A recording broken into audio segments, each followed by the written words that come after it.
So do we have a gun problem or do we have a mental health problem in America? Pro-gun controllers have the answer. They think it's very obvious, and they're going to do everything in their power to never let option B, mental health, ever. Trump blaming the inanimate object. How is this even reasonable? I mean, we have had guns in America for a very, very long time. We haven't had this problem. We're having this problem because something else is wrong. How do you make it out the gun? Well, it's easy. You avoid the facts. You over-sensationalize some made-up facts of your own. And finally, and this is the most important of them all, you make sure everybody stays high as a kite on emotion. Because when you're afraid, when you're emotional, you don't think. You do these three things, and sky's the limit. You can change anything. You might even be able to convince the former Chief Justice to call for a repeal of the Second Amendment. Let's look at the facts here. Over the last quarter of a century, the U.S. gun homicide rate has fallen by over half. During that same period, the gun violence victimization rate has fallen by 70%. So wait a minute.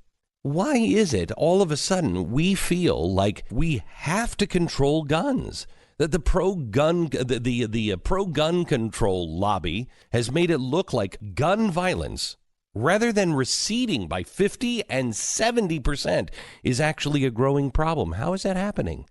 Especially when every statistic out there will show you the exact opposite. Well, it's actually pretty easy. If it bleeds, it leads. Violence, no matter how random or rare it may be, always gets more attention than peace. A mass shooting will get 24 hours a day, 7 days a week, for over a month in coverage. But random acts of violence, well, they inspire marches, walkouts. Even legislature, if need be, they'll just take it to the legislature and we'll have legislative policies. The world will change. But a quarter century of falling crime rates doesn't do anything. I think everybody can agree that there is a problem right now. We've already established that it is not gun because the facts don't fit that. It's not guns. So what is the issue here? The answer is mental health and the government's inability to address it. I beg your pardon just for a second while I unload a few more facts. Keep in mind, none of the numbers that I'm about to drop came from any partisan source. They didn't come from some conservative think tank. And all of this came from the United States Secret Service. The Secret Service just released a report showing that 64% of all mass shooters showed symptoms of mental illness. A quarter of them had been hospitalized or were on psychiatric medication before the attacks. 75% of these killers sent communications or engaged in suspicious conduct that should have alerted law enforcement.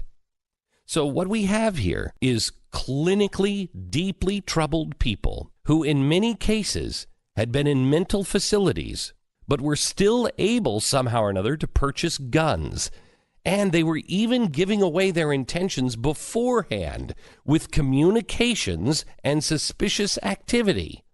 Now, the facts clearly show that gun violence is going down by 50 and 70%. But at the same time, mental health is spiraling out of control, and our government clearly can't figure out how to handle it. So people have taken the easy way out. You blame the guns. The tool of the clinically insane. All the while, sweeping the real problem under the rug. And that is our fault.